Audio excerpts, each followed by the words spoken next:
ನಮಸ್ಕಾರ. ನೀವು ನೋಡ್ತಾ ಇದ್ದೀರಾ ಟಿವಿ ವಿಕ್ರಮ. ನಾನು ಸೌಮ್ಯ. ನಮ್ಮ ಟಿವಿ ವಿಕ್ರಮದ ಎಲ್ಲಾ ಕಾರ್ಯಕ್ರಮಗಳ ನೋಟಿಫಿಕೇಶನ್ ನಿಮಗೆ ಸಿಗಬೇಕಂತ ಹೇಳಿದ್ರೆ ನಮ್ಮ ಟಿವಿ ವಿಕ್ರಮವನ್ನ ಸಬ್ಸ್ಕ್ರೈಬ್ ಮಾಡಿ. ಹಾಗೆ ಬೆಲ್ ಬಟನ್ನ ಕ್ಲಿಕ್ ಮಾಡೋದನ್ನ ಖಂಡಿತ ಮರಿಬೇಡಿ. ವೀಕ್ಷಕರೇ, ಇವತ್ತು ನನಗೆ ರಾಮಾಯಣದಲ್ಲಿ ಮಾಯಾಜಿಂಕೆ ವೇಷದಲ್ಲಿ ಬಂದಿದ್ದ ಮಾರೀಚ ನೆನಪಾಗ್ತಾ ಇದ್ದಾನೆ.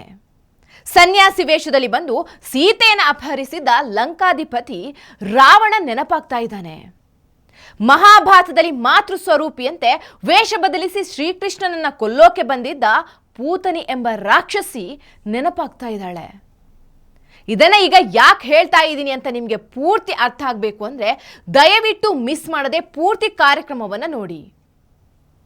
ವೀಕ್ಷಕರೇ, ನಾನು ರಾವಣ, ಮಾರೀಚ, ಪೂತನಿಯನ್ನ ನೆನಪು ಮಾಡ್ಕೊಳ್ಳೋಕೆ ಕಾರಣ ಬೆಂಗಳೂರಿನ ರಾಮೇಶ್ವರಂ ಕೆಫೆ ಇನ್ಸಿಡೆಂಟ್.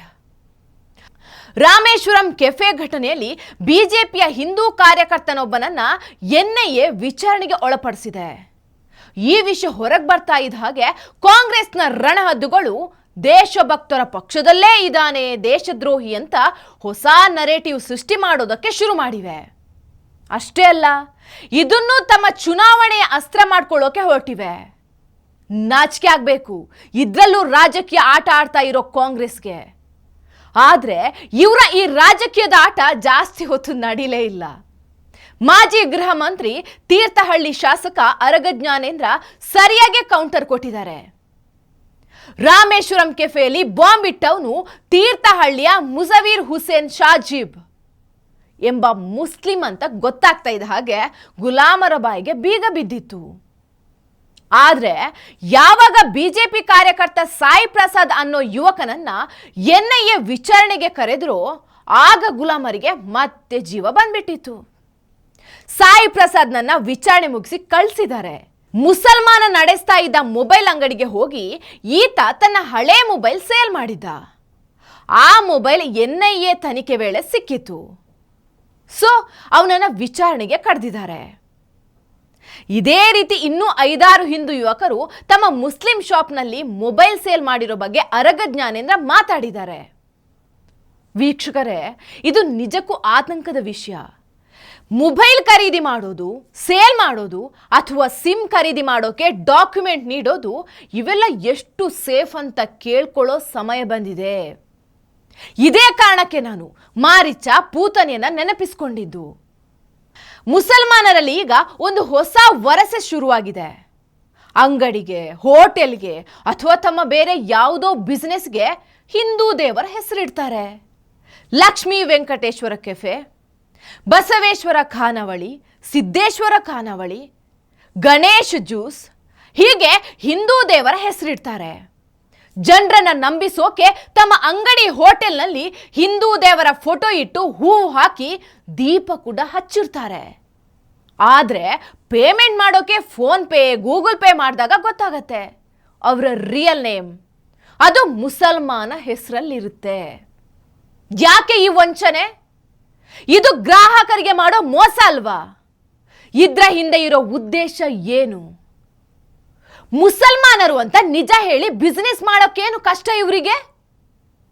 ಕೆಲವು plumber, electricians, drivers, delivery boys ಕೂಡ ಈ ತರಹ ಹಿಂದೂ ಹೆಸರಲ್ಲಿ ಪರಿಚಯಿಸ್ಕೊಳ್ತಾರೆ. ಪೇಮೆಂಟ್ ಟೈಮಲ್ಲಿ ಅಸಲಿ ರೂಪ ಗೊತ್ತಾಗತ್ತೆ. ಇದ್ರ ಹಿಂದಿರೋ ಉದ್ದೇಶ ನಾವಂದ್ಕೊಂಡಷ್ಟು ಸಿಂಪಲ್ ಅಂತೂ ಖಂಡಿತ ಅಲ್ಲ. ಅದೇ ರೀತಿ ಹಿಂದೂಗಳ ಹೆಸರಲ್ಲಿ ನಕಲಿ ಐಡೆಂಟಿಟಿಯಲ್ಲಿ ಬಾಡಿಗೆ ಮನೆ ಪಡೆಯೋದು, ನಕಲಿ ಆಧಾರ್ ಬಳಸಿ ಸಿಮ್ ಕಾರ್ಡ್ ಅಥವಾ ಬ್ಯಾಂಕ್ ಖಾತೆ ಹೊಂದೋದು, ಇವೆಲ್ಲವೂ ಹೆಚ್ಚಾಗ್ತಾ ಇದೆ. ಇದು ದೇಶದ ಭದ್ರತೆಗೆ ಹಾಗೂ ಹಿಂದೂಗಳ ಜೀವಕ್ಕೆ ಮಾರಕ ಆಗೋ ಅಪಾಯ ಅಂತ ಕಾಣ್ತಾ ಇಲ್ವಾ?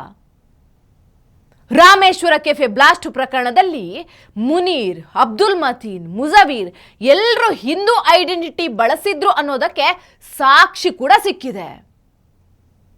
ಪುರಾಣ ಕಾಲದಲ್ಲಿ ರಾಕ್ಷಸರು ಶಾಂತಿ ಭಂಗ ಮಾಡೋಕೆ, ಸಿಸ್ಟರಿಗೆ ತೊಂದರೆ ಕೊಡೋಕೆ, ಜಗತ್ತನ್ನ ನಾಶ ಮಾಡೋಕೆ ಇದೇ ರೀತಿ ವೇಷ ಬದಲಿಸಿಕೊಂಡು, ರೂಪ ಬದಲಿಸಿಕೊಂಡು ಬರ್ತಾ ಇದ್ರು. ಸೀತೆಯನ್ನ ಅಪಹರಿಸೋಕೆ ರಾವಣ, ರಾಮನನ್ನ ಯಾಮಾರಿಸೋಕೆ ಮಾರೀಚ, ಕೃಷ್ಣನನ್ನ ಕೊಲ್ಲೋಕೆ ಪೂತನಿ ಮಾಡಿದ್ದು ಕೂಡ ಇದನ್ನೇ ರೂಪಾಂತರ ಮಾಡಿಕೊಂಡು ಬಂದಿದ್ದು. ಈಗ ಮುಸಲ್ಮಾನರು ಇದೇ ಕೆಲಸ ಮಾಡ್ತಿದ್ದಾರೆ. ಹಿಂದೂಗಳ ರೂಪದಲ್ಲಿ ಬಂದು ಬಾಂಬ್ ಬ್ಲಾಸ್ಟ್, ಲವ್ ಜಿಹಾದ್, ಫೈನಾನ್ಷಿಯಲಿ ಫ್ರಾಡ್, ಹೀಗೆ ಹಲವಾರು ವಂಚಕ ಮತ್ತು ಭಯೋತ್ಪಾದಕ ಕೃತ್ಯಗಳನ್ನು ಮಾಡ್ತಾ ಇದ್ದಾರೆ. ಇದು ಹೈ ಟೈಮ್. ಹಿಂದೂಗಳು ಎಚ್ಚರವಾಗಿರಬೇಕು. ಮೊಬೈಲ್ಗಳನ್ನು, ಪರ್ಸನಲ್ ಡಾಕ್ಯುಮೆಂಟ್ಗಳನ್ನು ಶೇರ್ ಮಾಡೋ ಮೊದಲು ಜಾಗೃತೆ ವಹಿಸಬೇಕು. ಅಪರಿಚಿತರ ಐಡೆಂಟಿಟಿ ಬಗ್ಗೆ ಕೂಡ ಅನುಮಾನದಿಂದಲೇ ನೋಡಬೇಕು. ಯಾರು ಯಾವ ಹೆಸರಲ್ಲಿ ಬೇಕಾದರೂ ಬರಬಹುದು. ಹಿಂದೂ ಧರ್ಮೀಯನ ಹಾಗೆ ವರ್ತಿಸಿ ವಂಚಿಸೋ ಅಪಾಯ ಕೂಡ ಇದೆ.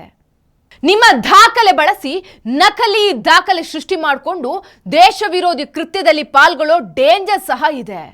ಸೊ ಪ್ಲೀಸ್ ಎಚ್ಚರ ವಹಿಸಿ. ಟಿವಿ ವಿಕ್ರಮ, ದೇಶ ನಿಮ್ಮ ಕೈಯಲ್ಲಿ.